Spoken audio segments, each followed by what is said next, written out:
Por favor, coloque-se de pé em reverência à palavra do Senhor. Abra sua Bíblia no Salmo de número 11. Amor, a grande decisão de Deus. E hoje nós falaremos sobre um amor que capacita. Dentro das muitas bênçãos que o amor de Deus traz para nós, meus irmãos, ou sobre nós, a capacitação por meio desse amor é uma delas. Nós falaremos sobre isso nessa manhã. E o Salmo de número 11 nos diz assim: No Senhor confio. Como dizeis a minha alma, fugi para a vossa montanha como pássaro? Pois eis que os ímpios armam o arco, põem as flechas na corda para com elas atirarem às escuras aos retos de coração. Se forem destruídos os fundamentos, que poderá fazer o justo? O Senhor está no seu santo templo, o trono do Senhor está nos céus. Os seus olhos estão atentos e as suas pálpebras provam os filhos dos homens. O Senhor prova o justo, porém ao ímpio e ao que ama a violência odeia a sua alma. Sobre os ímpios fará chover laços, fogo, enxofre e vento tempestuoso. Isso será a porção do seu corpo, porque o Senhor é justo e ama a justiça. O seu rosto olha para os retos. Louvado seja o nome do Senhor. Nós queremos mais uma vez, meu Deus, em oração, agradecer-te, meu Deus, pela bênção de estarmos aqui na tua casa. E pedimos que mais uma vez a tua palavra, meu Deus, ela traga para os nossos corações aquilo que cada um de nós necessita nesta manhã. E nós cremos que sairemos daqui, meu Deus, abençoados e também abalados pelo poder da tua palavra. É em nome de Jesus que nós oramos. Amém. Podem se assentar, meus irmãos. Antes de iniciar, essa semana os adolescentes também têm uma responsabilidade. É o semanado, é a semana adolescente. E para facilitar para os pais e também para eles, nós vamos fazer segunda, terça, quinta e sexta de forma online. Então, em casa, bonitinho, do link no celular, alguns de pijama, que eu sei, porque vai ser às 8 horas da noite, vão poder participar do semanado, palavra de Deus, oração, também dinâmicas para com eles. Então, peço que os pais estejam atentos aí a eles, falando, está na hora do semanado, entra lá, libera o celular, libera o notebook para que eles possam participar, tá bom? Segunda, terça, quinta e sexta. Pastor, e na quarta? Quarta é presencial aqui, na nossa igreja, às 8 horas da noite, tá bom? E no sábado também tem o fechamento, também presencial, no trabalho das sociedades da nossa igreja, que será no próximo sábado, tá bom? Então, durante a semana, segunda, terça, quinta e sexta, às 8 horas da noite, os adolescentes estão convidados a participar conosco. Você pode aproveitar, pai, para estar por perto ali também, para ver como tem sido o trabalho com eles, tá bom? Dito isso, então, voltando ao salmo aqui que nós lemos, Davi é o responsável pela autoria de pelo menos 73 salmos registrados na palavra de Deus. E nesses salmos, Davi, ele descreve muitas das situações que ele viveu e experimentou em sua vida. Situações grandiosas, irmãos. Situações de grandes vitórias, como é o caso, por exemplo, dos Salmos 18, Salmo 21. Temos também algumas situações de grande sofrimento, como é a questão do Salmo 22, do Salmo 31, confissões de pecado, como é o caso do Salmo de número 51, e temos várias outras situações que nós vemos Davi, então, escrever salmos para o Senhor. E ao longo de sua vida, de toda a sua vida, Davi aprendeu a transformar as situações que viveu e que vivia em motivação. Ele não simplesmente transformava essas situações em lindos salmos de louvor, em cânticos ao Senhor. Ele fez isso também, mas isso foi uma consequência, porque na realidade o que Davi aprendeu a fazer ao longo de sua vida foi transformar essas situações que vivia em motivações para estar perto do Senhor. Em momentos de grandes vitórias, de grande alegria, era motivação para estar louvando a Deus, agradecendo pela bênção concedida. Em momentos de grande sofrimento, era motivação para chegar-se diante do Senhor com o seu coração quebrantado, com o seu coração aberto, clamando por auxílio, clamando por ajuda. Em momentos, por exemplo, de grandes dificuldades e incertezas, momentos em que ele via muitas vezes o justo aparentemente prosperando, ou melhor, o ímpio prosperando mais do que o justo, porque o justo sempre prospera mais do que o ímpio, irmãos, e ele aprendeu isso. Salmo 37, você dá uma olhadinha lá depois. Quando ele olhava e achava que o ímpio aparentemente prosperava mais do que o justo, ele procurava a presença do Senhor com seu coração aberto, seu coração honesto, sincero, dizendo: ué, eu estou servindo ao Senhor, eu faço tudo como o Senhor quer, e a grama dele parece que é mais verde do que a minha. Davi procurava o Senhor em todos esses momentos, ele usava esses momentos como motivação para estar na presença do Senhor. E, meus irmãos, a razão pela qual Davi buscava ao Senhor com toda essa certeza, com toda essa segurança, nada mais é do que o fato de que ele sabia que Deus o amava e que Deus o amava muito. E o amor que Davi sabia que Deus tinha por ele, o motivava a chegar na presença de Deus, porque Davi sabia que uma pessoa que o amava, como o amava, jamais o deixaria assim com mãos abanando. E a importância de nós nos lembrarmos que da mesma forma como Deus amava, com a mesma intensidade que Deus amava a Davi, Deus ama também a você, Deus ama também a mim, com a mesma intensidade, com a mesma profundidade. O amor de Deus está também derramado sobre nossos corações, é o que nos diz Romanos capítulo 5, versículo 5. E isso deve ser para nós, meus irmãos, uma motivação capacitadora para a nossa vida, para o nosso dia a dia. Eu escolhi esse salmo por uma razão interessante. Nós não fazemos a menor ideia do porquê Davi escreveu esse salmo. Ele viveu muitas situações em sua vida, e esse salmo não deixa nada muito claro do que é que ele estava vivendo. Mas nós podemos ver a certeza de Davi no amor de Deus sobre si, nas atitudes, na forma como ele reage à situação em que ele estava vivendo ali. E nós percebemos que é por causa desse amor que ele é então capacitado a reagir dessa forma. Quer ver? Acompanhem comigo. A primeira questão está no versículo de número 1, onde nós percebemos que o amor de Deus é um amor que nos capacita a confiar, assim como a palavra de Deus, ou melhor, assim como Davi, através desse salmo, mostrou que confiava no Senhor. Como já disse, não sabemos, não fazemos a menor ideia de qual foi a situação pela qual Davi escreveu esse salmo. Porém, uma coisa nós podemos ter certeza: era uma situação muito difícil. Era algo muito difícil. Por que, pastor, você afirma isso com tanta certeza? É simples. Como bom rei que era, Davi possuía conselheiros. Ele possuía homens sábios, homens já experientes, que poderiam aconselhá-lo sobre as melhores decisões, as melhores direções para tomar com relação ao seu povo. Nós sabemos disso no fato de que, quando Davi morreu, quando Salomão morreu, um dos seus filhos assumiu o trono. E o que é que ele foi fazer? Ele foi se aconselhar.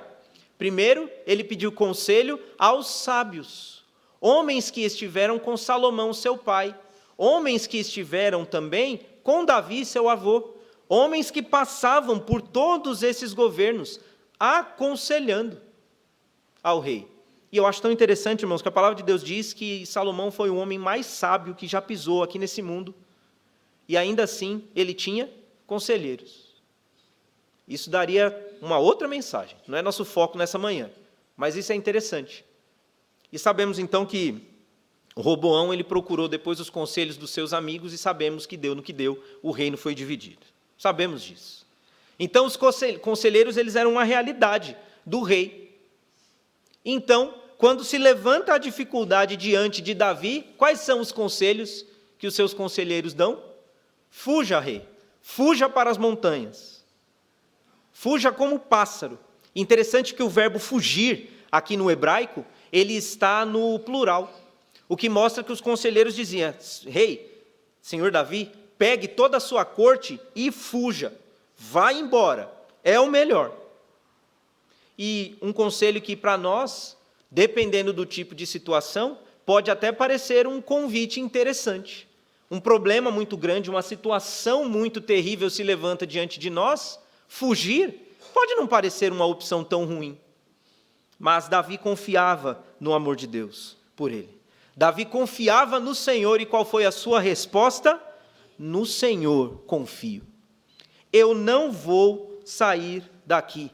Eu sei que o meu Deus me ama, e eu sei que o meu Deus, Ele vai me dar toda a capacidade que eu necessito para enfrentar essa dificuldade, para passar por esta situação. Meus irmãos, da mesma forma como Davi, ele se alicerçou em Deus, ele alicerçou a sua confiança no Senhor, sabendo que Deus o amava, assim nós precisamos agir também ao longo dos nossos dias. Meus irmãos, algo muito importante que nós não vamos cansar de dizer ao longo desse mês: Deus te ama. Vamos lá, mais uma vez. Deus te ama. Você é alvo do amor de Deus. Creia nisso em nome de Jesus. Confie nisso em nome de Jesus. Você vai perceber que você não está sozinho. O melhor e mais profundo, mais puro amor de todo esse mundo está voltado para você, para mim, foi derramado no meu coração, no seu coração, para que nós, dia após dia, possamos nos lembrar que pertencemos a um Deus que nos ama e que por isso nós podemos confiar nele. Nós podemos depender do Senhor, nós podemos confiar, depositar toda a nossa confiança em Deus. Confiar no amor de Deus nos capacita. Ou melhor, lembrar do amor de Deus nos capacita, meus irmãos, a confiar no Senhor. Porque eu ainda não sou pai, os irmãos sabem disso. Eu tenho muitos adolescentes, eles não são propriamente meus, mas eu gosto de pensar que são. E, meus irmãos, em cada programação que nós estamos com eles, dá um alívio tão grande quando no final eu me despeço do último pai, falando Deus abençoe, até amanhã se Deus quiser. E o alívio não é porque eu me liberei deles. Não é isso, mas é de saber que todos eles estão novamente com seus pais, sãos, salvos, protegidos, felizes e alegres com mais um dia que nós passamos juntos. Eu quero crer que isso significa amor. Eu amo esses meninos. Eu amo esses meninos demais. Eu gosto de estar no meio deles. Às vezes eu preciso até tomar cuidado para não virar um adolescente também. Porque é gostoso estar no meio deles. E é tão bom quando a gente vê eles crescendo espiritualmente. Tem sido uma bênção para mim, porque alguns pais têm procurado, têm dito, pastor, tem sido uma bênção, está orando mais. Eu falo, louvado seja o nome do Senhor. Pastor, está lendo mais a Bíblia. Eu falo, glória a Deus. Alguns já disseram, pastor, milagre, está mais obediente. Eu falo, louvado seja o nome do Senhor. Meus irmãos, tudo isso é bênção. E eu quero crer que essa alegria que invade o meu coração é porque eu os amo e os amo muito. E nesse amor que tenho, meus irmãos, quando estou com eles, eu quero protegê-los. Eu quero aconselhá-los dentro da palavra. Eu quero auxiliá-los na sua caminhada cristã. Nesse amor que tenho por eles, eu quero vê-los se desenvolver em todas as áreas da vida deles. Sabe qual é a questão aqui? O meu amor não é perfeito. O meu amor, ele é completamente limitado. O meu amor não é incondicional. Mas o amor de Deus é perfeito. O amor de Deus é incondicional. O amor de Deus, meus irmãos, ele é profundo. E é o amor de Deus que se manifestou a cada um de nós. E é por conta do amor de Deus que nós amamos também. Sabia? A Bíblia diz que Deus é amor, não diz? E a palavra de Deus diz que quando Deus nos criou, criou a sua imagem e semelhança.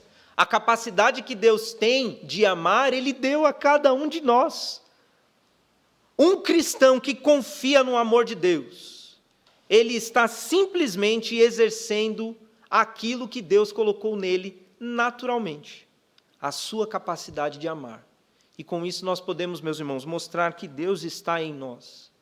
Confiar, o melhor, Lembrar-se desse amor dá-nos capacidade para confiar, meus irmãos, em Deus.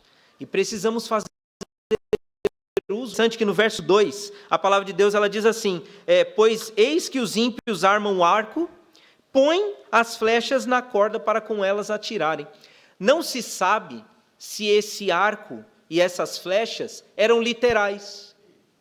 Não dá para ter certeza se eram literais no sentido de algum ataque físico, vindo talvez por algum exército inimigo ou por alguma conspiração de dentro do reino, como aconteceu com o próprio filho de Davi, Absalão. Não se sabe se era isso, ou se esse arco e flechas se retratam a palavras maldosas, palavras destrutivas, que queriam atacar o rei e, atacando o rei, atacaria toda a nação.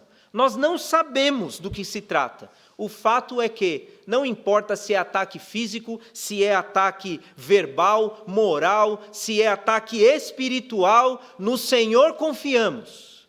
E se confiamos no Senhor, meus irmãos, nós estamos firmes, não precisamos fugir. As montanhas estão lá e elas mostram para nós a grandeza de Deus e elas mostram que o nosso Deus é muito maior e, portanto, nós não precisamos temer, devemos confiar no Senhor. Um amor que nos capacita a confiar e também um amor que nos capacita a permanecer nele. Porque a pergunta feita no verso 3 deve nos levar a pensar um pouco. Se forem destruídos os fundamentos, que poderá fazer o justo? Imagine, meus irmãos, que as pessoas que começaram a desenvolver cálculos matemáticos e toda essa parte aí de matemática, lá no passado, eles não tivessem percebido um pequeno erro e assim eles tenham passado isso para frente. Toda a nossa base de cálculos hoje estaria fundamentada em algo errado. Já parou para pensar quantas consequências, ou quão profundas consequências nós poderíamos enfrentar por conta de cálculos errados?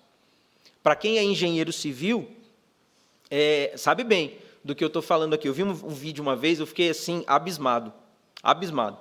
Porque estavam construindo um prédio, mas num cálculo errado que fizeram desse prédio, colocaram um pilar, o pessoal costuma chamar de viga, né? Colocaram um pilar no lugar errado. E aí, um rapaz manobrando uma escavadeira, ele simplesmente encostou no pilar. Não é que ele perdeu o controle, bateu com velocidade, não. Ele encostou no pilar. O pilar deu uma tremidinha, e o que aconteceu? Todo o prédio veio abaixo, por causa de um cálculo errado. Vamos ir um pouco além nesse pensamento, tá bom? Se tudo que a palavra de Deus nos diz fosse mentira, como nós estaríamos hoje? Aonde nós estaríamos hoje? Será que estaríamos? Mas, louvado seja Deus, nós estamos alicerçados numa palavra que é eterna. Estamos alicerçados numa palavra que não erra. Estamos alicerçados em uma palavra que é divina. E, portanto, ela tem sim poder para nos manter no Senhor. É por isso que Davi, ele não fugiu. Ele falou, eu confio no Senhor, Deus me ama. E Deus já me deu promessas. Deus já me deu coisas, Deus já me falou coisas importantíssimas, as quais eu não vou deixar de fora, as quais eu não vou abandonar, as quais eu não trocarei. A principal estratégia, meus irmãos, de Satanás é tentar nos remover, nos demover daquilo que diz a palavra de Deus. Sabe por quê? Quando por um acaso ele conseguir nos demover daquilo que cremos, nós viramos para ele presa fácil. Viramos presa fácil. Por quê? Perdemos os fundamentos, perdemos o nosso alicerce. Meus irmãos, nós devemos continuar firmados na palavra de Deus. E o que vai nos levar a permanecer firmados nessa palavra é nos lembrar que Deus nos ama tanto a ponto de deixar para nós todo o manual para a vida que vai nos conduzir diante dele da forma como ele quer. Você já parou para pensar o quão maravilhoso, o quão milagroso é ter a Bíblia hoje nas mãos? Foram mais de 40 autores para escrever esse livro. Foram aproximadamente 4.000 anos para que desde o primeiro livro até o último fosse escrito.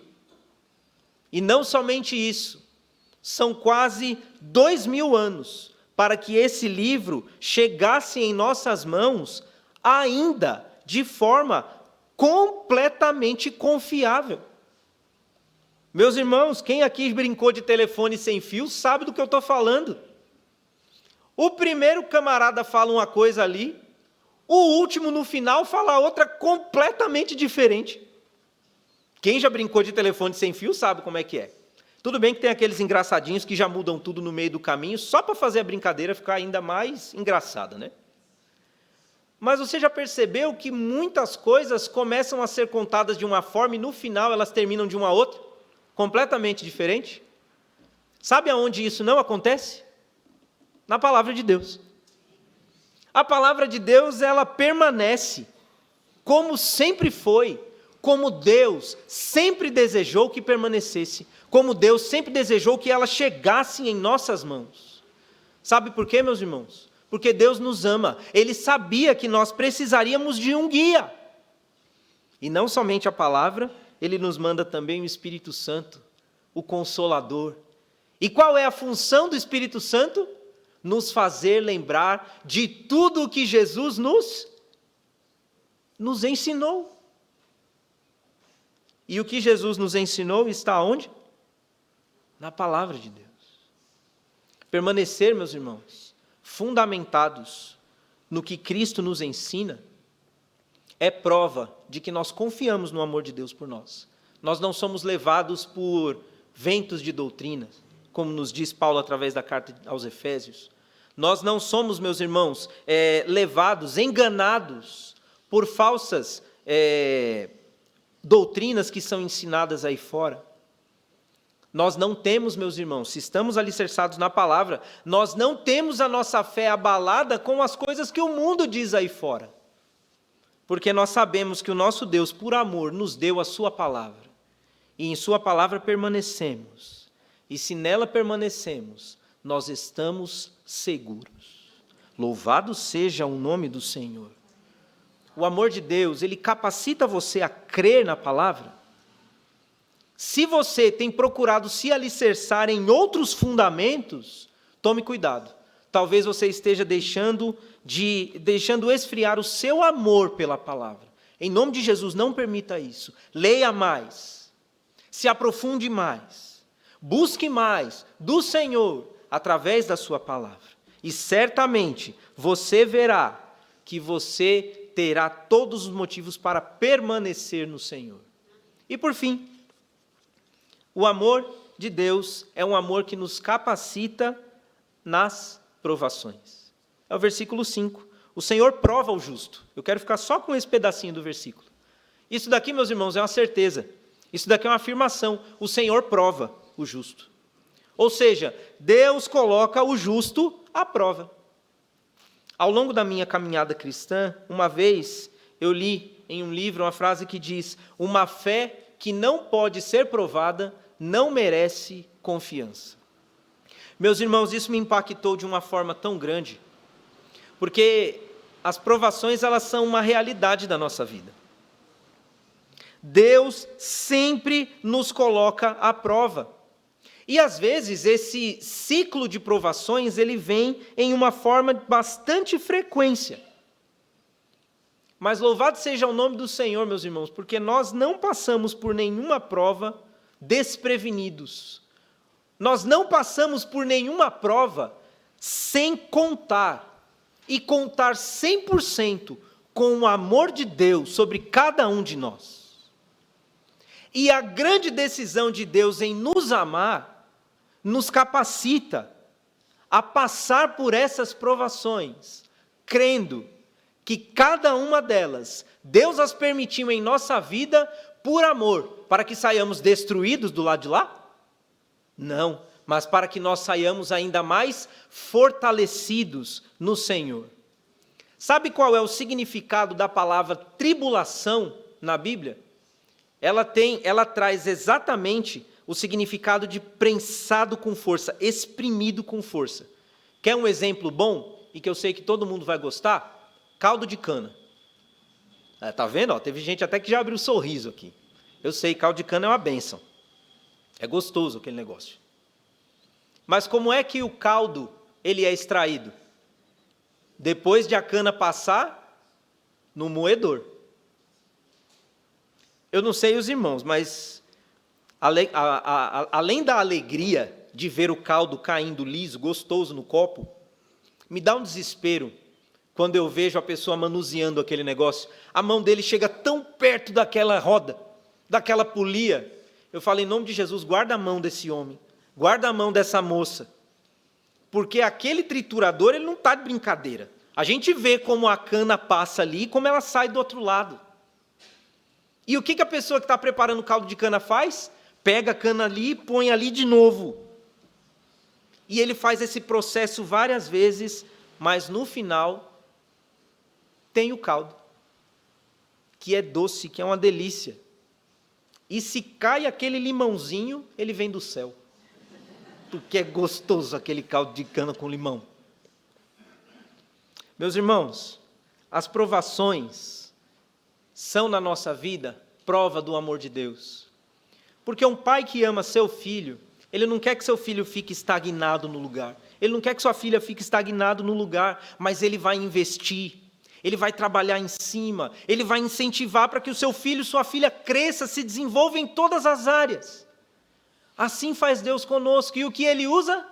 As provações. Mas o seu amor por trás nos capacita para que possamos olhar para as provações e dizer, isso não é para o meu mal, mas isso é o meu Deus trabalhando em minha vida, portanto, glória seja dada ao Senhor. Deus está me fazendo crescer. São essas as provações na nossa vida, é isso que o amor de Deus ele faz por nós. Nos capacita a poder enfrentar as provações. Meus irmãos, somos alvos desse amor. Meus irmãos, nós somos alvos direto desse amor. E é por isso que nós devemos nos alegrar na certeza de que o amor de Deus, ele não é simplesmente derramado por nós, mas o amor de Deus foi derramado para que sejamos capacitados para todas as nossas vidas. Eu não sei o que é que você tem passado nessa manhã. Eu não sei o que é que você tem enfrentado. Mas eu quero dizer para você, Jesus te ama. Ele morreu na cruz por você. E por esse amor,